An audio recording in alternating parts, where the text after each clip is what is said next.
بسم اللہ الرحمن الرحیم۔ تمام سننے والوں کو السلام علیکم ورحمۃ اللہ وبرکاتہ۔ اللہ پاک آپ سب کو خیر و عافیت سے رکھے۔ آج ہم بات کریں گے کہ جو لوگ وظائف پڑھتے ہیں یا عمل کرتے ہیں وہ اثر کیوں نہیں کرتے، اس کے اوپر آج ہم گفتگو کریں گے کہ یہ جو مسئلہ ہے وظائف پڑھنے کا، عمل کرنے کا، اور پھر اس کے بعد جو ہے وہ اثر نہیں کرتے۔ لوگ اس کو کئی دنوں تک پڑھتے رہتے ہیں، پھر اس کی تعداد بھی لاکھوں میں چلی جاتی ہے پڑھتے پڑھتے، لیکن اس کے اثرات نہیں نکلتے۔ تو اس کی کیا وجہ ہے، اس کے بارے میں آج ہم آپ سے بات کریں گے۔ تو اس کی ایک وجوہات نہیں ہے، اس کی ہے کئی وجوہات ہیں اس کی، اور اس کی سب سے پہلی وجوہات ہے نماز کا نہ پڑھنا۔ کیونکہ جو شخص نماز نہیں پڑھتا اس کے وظائف کی تاثیر جو ہے وہ کم ہو جاتی ہے پڑھنے سے، پڑھے تو اثر کم ہوتا ہے۔ تو نماز اس جو ہے ایک ایسا رکن اسلام کا کہ اس کے بغیر دین مکمل نہیں ہوتا، اس کو لازمی پڑھنا پڑتا ہے۔ آپ یہ چیز دیکھو کہ روزہ ہے، وہ اگر ڈاکٹر آپ کو کہے جی آپ روزہ رکھو گے آپ کی صحت زیادہ بگڑ جائے گی، تو آپ روزے کو چھوڑ سکتے ہو، اس کو دوبارہ آپ قضا کر کے بعد میں بھی پڑھ سکتے ہو، یا اس کا فدیہ جو بھی علماء بتاتے ہیں اس کے مطابق آپ کر سکتے ہو۔ پھر آ جاتا ہے حج، بھی آ گیا۔ اب حج میں بھی یہ ہے کہ آپ کے پاس پیسہ ہے تو آپ کے اوپر حج فرض ہے، آپ پڑھ لو، نہیں آپ کے پاس پیسہ تو آپ نہیں پڑھ نہ جاؤ حج پہ۔ پھر آ جاتی ہے زکوٰۃ۔ تو زکوٰۃ کے بھی لیے یہی ہے کہ آپ کے پاس پیسہ ہے، جمع ہے، ایک سال تک آپ نے خرچ نہیں کیا، اس کے اوپر آپ کو زکوٰۃ ہے۔ تو آپ کے پاس پیسہ نہیں ہے تو زکوٰۃ نہیں ہے۔ لیکن نماز ایک ایسی واحد چیز ہے کہ آپ کے پاس پیسہ ہے تو بھی پڑھنی ہے، پیسہ نہیں ہے تو بھی آپ نے نماز پڑھنی ہے، آپ بیمار ہو تو بھی آپ نے نماز پڑھنی ہے، آپ سفر میں ہو تو بھی نماز پڑھنی ہے۔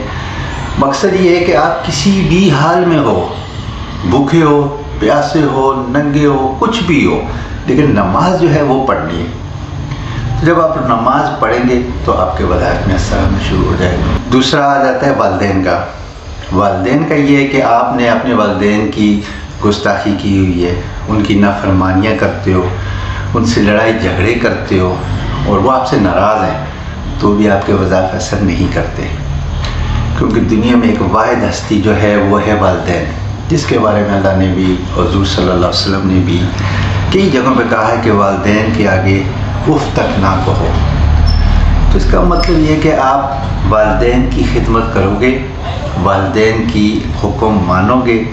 وہ بوڑھے ہو گئے ہوتے ہیں، آپ ان کے لیے کھانے کا انتظام کرو، صبح اگر کام پہ جاتے ہو اٹھو، ان کو ناشتہ دو، کھانا دو، پیار سے ان کے پاس بیٹھو، پھر ان سے اجازت لو کہ جی ہم کام پہ جا رہے ہیں، ہمارے لیے دعا کرو، تو وہ آپ کے لیے دعا بھی کریں گے۔ پھر آپ جب کام سے واپس آ رہے ہوتے ہو تو سارے دن وہ آپ کا انتظار کرتے ہوتے ہیں، اب ہمارا بچہ آئے گا، اب آئے گا۔ تو کچھ لوگ کام سے نکلتے ہیں، اپنے دوستوں یاروں کے پاس بیٹھ جاتے ہیں، ادھر ادھر نکل جاتے ہیں، تو والدین ان کے انتظار کر رہے ہوتے ہیں۔ تو ان کو چاہیے کہ وہ جتنا جلدی ہو اپنے والدین کے پاس آ کر بیٹھیں۔ وہ صرف آپ کو دیکھنا چاہتے ہیں، آپ سے بات کرنا چاہتے ہیں، آپ سے یہ چاہتے ہیں کہ بس یہ میرے پاس بیٹھے رہیں۔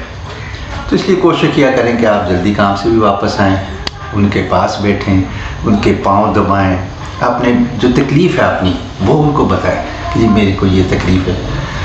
تو وہ جیسے ہی ان کے دل سے دعا نکلے گی، آپ کا کام ہو گیا۔ تو کئی جو اللہ کے ولی بنے ہیں انہوں نے کوئی عمل نہیں کیا، کیا کیا ہے؟ اپنے والدین کی خدمت کی ہے، راتوں کو اٹھ کر ان کے پاؤں دباتے ہیں، راتوں کو اٹھ کر ان کو پانی دیا، تو وہ ولی بن گئے، ان کی دعا نکل گئی۔ کیونکہ والدین کی جب دل سے دعا نکلتی ہے نا تو اللہ اس کو فوراً قبول کرتا ہے۔ والدین کی دعا بہت کم اثر کرتی ہے۔ آپ نے دیکھا ہوگا کئی مائیں اپنے بچوں کو دعائیں دے دیتی ہو، تیرے کو یہ ہو، تیرے کو وہ ہو جائے، لیکن کبھی ہوتا نہیں ہے، کیونکہ وہ کبھی دل سے دیتی ہی نہیں ہے بدعا۔ اور جس دن والدین نے دل سے بدعا دے دی، یہ سمجھو نہ اس کی نماز ہے، نہ اس کا روزہ، نہ حج، کوئی بھی عبادت نہیں ہے، قبول ہی نہیں ہے نا، اللہ ناراض ہو جاتا ہے اس سے۔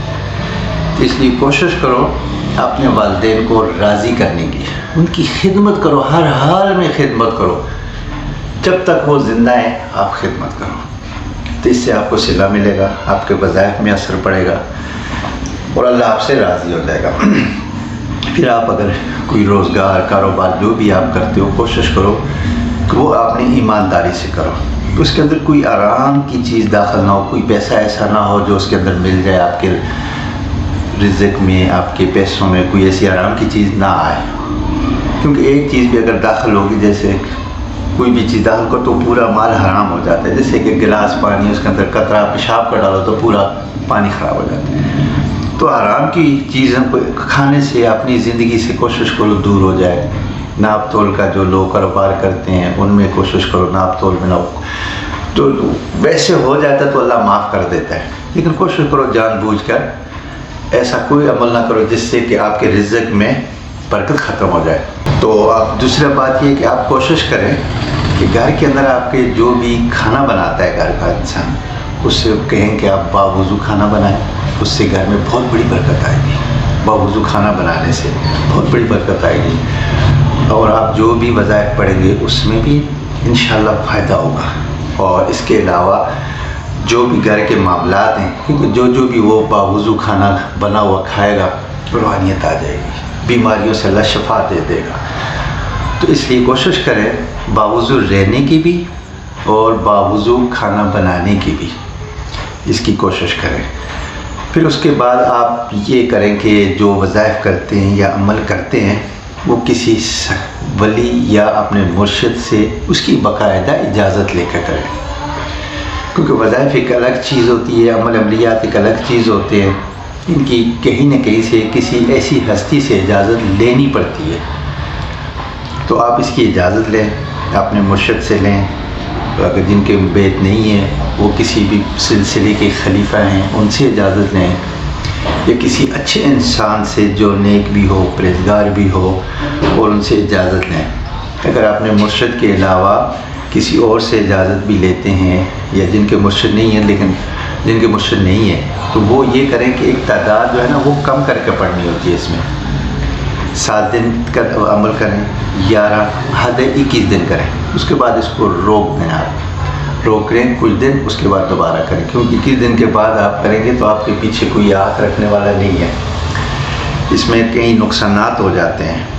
اور بعض اوقات خود سے اگر وظائف پڑھتے ہو نا، آپ مثال کے طور پہ ایک رزق کے لیے وظائف پڑھ دیا، آپ نے کتاب سے پڑھ لیا یا کسی بھی جگہ سے کسی نے بول دیا کہ یہ پڑھو آپ کا رزق وافر آ جائے گا، آپ یہ پڑھو، ایک رات پڑھو، آپ کے چھت پھاڑ کے رزق آ جائے گا، تو ایسے وظائف جو ہوتے ہیں بہت خطرناک ہوتے ہیں، اس سے انسان کی ذہنی توازن بھی بگڑ جاتا ہے، اور اس کے علاوہ اگر نہ بھی بگڑے تو وہ آنے کے بجائے بندش کھڑی ہو جاتی ہے، رکاوٹیں آ جاتی ہیں، کیونکہ اس کی اجازت نہیں ہوتی۔ تو اس کے لیے آپ کوشش کریں کسی اچھے انسان سے اس کی اجازت لے کے اس کی ایک تعداد کے مطابق اس کو آپ پڑھیں گے، اس سے آپ کو فائدہ ہوگا۔ بغیر اجازت آپ پڑھیں گے فائدہ تو ہوتا ہے لیکن اتنا فائدہ نہیں ہوگا، اس سے نقصان بھی ہو سکتا ہے کیونکہ اجازت نہیں ہوتی۔ اس لیے کوشش کریں کسی بھی اچھے انسان سے جس سے آپ سمجھیں کہ اس کی اجازت سے میں اس عمل کو کروں گا تو کامیاب ہو جاؤں گا، اس سے آپ ضرور اجازت لیں۔ اچھا، اس کی اگلی بات یہ ہے کہ صدقہ دیا کریں۔ آپ کوئی بھی عمل کریں، کوئی بھی وظیفہ شروع کریں، اس سے پہلے صدقہ دیں۔ صدقہ لوگ بعض پوچھتے ہیں کہ جی کس چیز کا دیں؟ دیکھو جی، صدقہ ہر چیز کا ہو سکتا ہے، پیسوں کا بھی صدقہ ہے، کھانے پینے کی چیزوں کا بھی صدقہ ہے، کسی بھی طرح کا صدقہ دیں، لیکن ایک بات کا اس چیز کا آپ خیال رکھیں، آپ اگر کھانے پینے کا، گوشت کا، پیسوں کا، اس چیز کا اگر آپ صدقہ دے رہے ہیں، وہ صدقہ کسی ایسے شخص تک پہنچائیں جو بالکل اس کا ضرورت مند ہو۔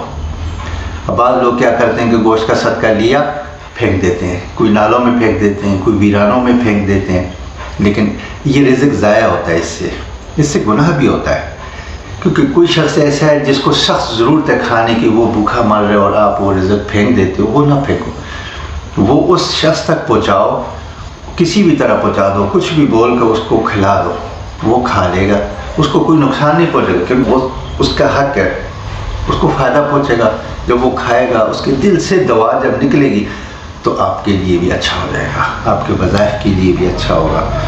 لیکن ایک بات کا اور بھی خیال رکھنا ہے یہاں پر کہ صدقہ جو ہے وہ سادات کو نہیں دیا جاتا، وہ دوسرے لوگوں کو دیا جاتا ہے، امتیوں کو۔ تو آپ کوشش کریں کہ جو سید ہے اس کو اس کا حق دیں، صدقہ نہیں دینا، اس کو اس کا حق دیں۔ آپ جو کما رہے ہیں اپنے کمائی میں سے اس کا حصہ اس کو ایسے دیں کہ اس کو محسوس بھی نہ ہو کہ جی مجھے یہ کر رہے ہیں، لیکن اس کا حصہ اس کو دینا ہوتا ہے سید کو، لیکن سید کو صدقہ نہ دیں۔ صدقہ عام لوگوں کو دیں، جو امتی ہیں ان کو دیں، ان کی کوشش کریں کہ وہ کھائیں اس چیز کو۔ جب وہ کھائیں گے آپ کا صدقہ بھی پورا ہو جائے گا، آپ کے معاملات بھی انشاءاللہ تعالیٰ اللہ پاک آسان کر دے گا۔ صدقہ ایک ایسی چیز ہے، اور اگر کسی کے پاس صدقہ دینے کی کوئی بھی طاقت نہیں ہے، پیسہ مال دولت کچھ بھی نہیں ہے، اور اس نے دینا ہے صدقہ، تو وہ کیا کرے، نماز پڑھ کے اس کا صدقہ دے دے، یا پھر الحمد شریف آیت الکرسی چاروں کل پڑھ کے 3 بار بارگاہ الہی میں پیش کر دے، اللہ میرے پاس تو کچھ بھی نہیں ہے سوائے اس تیری کلام کو دینے کے، تو میری طرف سے اس کلام کو تو صدقہ قبول فرما لے۔ وہ بھی آپ کا صدقہ ہو جائے گا، اس سے بھی آپ کی پریشانیاں ٹل جائیں گی، تو اللہ قبول فرما لے، تو اس سے آپ کی یہ جو بے پریشانیاں یہ دور ہو جائیں گی۔ اس کے بعد آپ اپنے عمل کریں۔ جب بھی آپ یہ جتنی بھی چیزیں میں نے آپ کو بتائی ہیں، آپ کوشش کریں کہ ان کے اوپر عمل کریں۔ جب آپ عمل کریں گے اس کے بعد انشاءاللہ تعالیٰ آپ کی زندگی میں تبدیلی آ جائے گی۔ اور جو میں نے آپ کو نماز کا بتایا نا کہ آپ نماز 40 دن کم از کم لگاتار پڑھیں اور کوئی نماز بیچ میں چھوڑیں نہ۔ جب آپ کی نماز 40 دن مکمل ہو جائے پھر اس کے بعد آپ عمل شروع کریں، اور ان 40 دنوں میں آپ نے صبح اور شام اللہ کی تسبیح بیان کریں، اور تسبیح میں سب سے اچھا تو مجھے جو لگتا ہے اس کی تعریفوں کا وہ ہے تیسرا کلمہ، سبحان اللہ والحمد للہ ولا الہ الا اللہ واللہ اکبر۔ یعنی کہ یہ جو تیسرا کلمہ ہے اس کے اندر اس کی بڑی تعریف ہے رب کی، اور بڑا خوش ہوتا ہے رب العالمین جب کوئی شخص ان کلموں کو پڑھتا ہے۔ یہ تیسرے کلمے کو پڑھنے سے بہت بڑا ثواب ملتا ہے۔ صبح اور شام گن کر نہ پڑھیں، آپ کے پاس جتنا وقت ہے، 5 منٹ 2 منٹ 4 منٹ 10 منٹ آدھا گھنٹہ جتنا بھی وقت ہے اس رب کی تسبیح بیان کریں، اور کوشش کریں اس کے ساتھ درود پاک پڑھنے کی، کیونکہ درود پاک اور یہ دونوں ایسی چیزیں ہیں کہ پڑھنے سے اللہ پاک اتنا راضی ہوتا ہے، اتنا خوش ہوتا ہے اس بندے سے، اور اس کی خطاؤں کو گناہوں کو وہ معاف کر دیتا ہے، وہ مہربان ہے۔ تو آپ یہ 40 دن اس طرح عمل کریں۔ میرا 40 دن بولنے کا مقصد یہ ہے، کسی جگہ پہ نہیں لکھا کہ آپ 40 دن یہ نمازیں یا یہ پورا کریں۔ میرا مقصد بتانے کا صرف اتنا ہے کہ آپ 40 دن لگاتار کوئی بھی نماز چھوڑے بغیر قضا کیے بغیر یہ 40 دن گزار لیں گے تو آپ کی ایک عادت بن جائے گی۔ جب آپ کی عادت بن جائے گی 40 دن بعد آپ فوراً اذان ہوئی آپ بھاگیں گے نماز طرف، نہیں نماز پڑھنی ہے میں نے، آپ کی عادت بننی ہے۔ جب آپ کی عادت بنے گی ان 40 دنوں کے اندر آپ کا دل صاف ہو جائے گا، کیونکہ دل کو زنگ لگا ہوتا ہے، اس کو اللہ کے ذکر سے صاف کرنا ہوتا ہے۔ تو یہ اللہ کا آپ ذکر کریں گے صبح شام، تیسرے کلمے کا، درود پاک کا، نماز کا، تو انشاءاللہ آپ کا دل صاف ہو جائے گا، آپ کے اندر ایک روحانیت آ جائے گی، آپ خود محسوس کریں گے یار مجھے سکون مل رہا ہے۔ آپ کے پاس کوئی پیسہ نہیں لیکن آپ کو سکون ملے گا، اور آپ جو کما کے لائیں گے پیسہ اس میں برکت ہو جائے گی۔ آپ نے 100 روپیہ کما کے لایا ہے اس میں برکت ہے، آپ خرچ کریں گے پھر بھی بچ رہا ہوگا۔ ایک ایسی مثال دے رہا ہوں، اس میں ایسی برکت ہے۔ اس 40 دن کے بعد آپ کسی بھی طرح کا عمل کریں، شارٹ عمل کریں، کم دنوں والا، 7 دن 11 دن 21 دن تک کا کریں۔ اگر آپ مرشد والے ہیں تو آپ ان کی اجازت سے وہ جتنا تجویز کریں آپ کو اس طرح کریں، اور والدین کو دوسری بات راضی رکھیں، کیونکہ اگر آپ کے والدین ناراض ہیں تو آپ کا مرشد بھی آپ کے لیے کچھ نہیں کر سکتا۔ اس کی وجہ یہ کہ جب آپ جائیں گے مرشد کے پاس بھی، سرکار میرے لیے دعا کریں، میرا رزق کی تنگی ہے، تو مرشد کیا کرے گا، ہاتھ اٹھائے گا، دعا کرے گا، لیکن اس کے ہاتھوں کے سامنے جو ہے آپ کے والدین کی ناراضگی اور ان کی بدعا آ جائے گی، کیونکہ وہ تو اللہ کا ولی ہے، وہ ہاتھ تو اٹھا لیے اس نے، لیکن اللہ ہاتھ اس کے بھی خالی واپس نہیں لاتا، قبول ہو جائے گی۔